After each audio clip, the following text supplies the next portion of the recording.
టాలీవుడ్ లో pan India చిత్రాలు కలకల్లాడుతున్నాయి. ఈ ఏడాది టాలీవుడ్ నుంచి బోలెడన్ని పాన్ ఇండియా చిత్రాలు రిలీజ్ కాబోతున్నాయి. కొన్ని చిత్రాలపై అయితే 1000 కోట్ల కలెక్షన్లు అంటూ అంచనాలైతే మొదలయ్యాయి. తెలుగు హీరోలు 1000 కోట్లు సాధించే చిత్రాల్లో నటిస్తే సంతోషమే, కానీ వాస్తవంగా 100 కోట్లు సాధించే సత్తా ఏ చిత్రానికి ఉంది?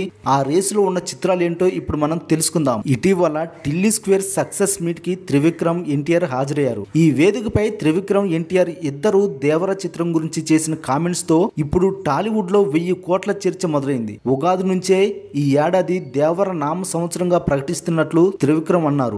వచ్చే సంవత్సరం రేపటి నుంచి దేవర నామ సంవత్సరంగా ప్రకటిస్తున్నది.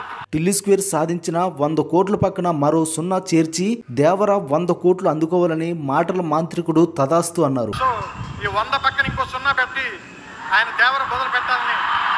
ఆ తర్వాత ఎన్టీఆర్ మాట్లాడుతూ కాస్త లేట్ అయినా దేవర్ చిత్రం కాలర్ ఎగరేసుకునేలా ఉంటుందని అన్నారు. దీనితో దేవర్ చిత్రంపై అంచనాలు భారీగా పెరిగిపోయాయి. ఈ చిత్రం కోసం కొరటాల శివ పడుతున్న కష్టం, ఇప్పుడు ఎన్టీఆర్ చేసిన వ్యాఖ్యలు చూస్తూ దేవర బలంగా కొట్టబోతున్నట్లు ఫ్యాన్స్ అంచనా వేస్తున్నారు. ఖచ్చితంగా అయితే దేవర 1000 కోట్ల మార్కు అందుకోవాలని ఆశిస్తున్నారు. ఇక ఈ ఏడాది పాన్ ఇండియా చిత్రంగా రిలీజ్ కాబోతున్న మరో చిత్రం ప్రభాస్ కల్కి 2898 AD. ఈ చిత్రానికి 1000 కోట్ల మార్కుని అందుకునే అవకాశాలు పుష్కలంగా ఉన్నాయి. ఈ చిత్రంలో నటిస్తున్న కాస్టింగ్ అలాంటిది. దీపికా పదుకునే, అమితాబ్, దిశా పటానీ లాంటి స్టార్స్ నటిస్తున్నారు. నార్త్ లో ప్రభాస్ క్రేజ్ గురించి చెప్పనవసరం లేదు. సలార్ చిత్రం 1000 కోట్ల వసూళ్లు సాధించకపోయింది. మరి కల్కి ఎలాంటి అద్భుతాలు చేస్తుందో చూడాలి. మరి పాన్ ఇండియా స్థాయిలో భారీ హైప్ ఉన్న మరో చిత్రం Pushpa 2. Icon star Allu Arjun, Sukumar combination లో తెరకెక్కుతున్న ఈ చిత్రం ఆగస్టులో ప్రేక్షకుల ముందుకైతే రానుంది. పాన్ ఇండియా స్థాయిలో రీసౌండ్ వచ్చేలా విజయం సాధించాలని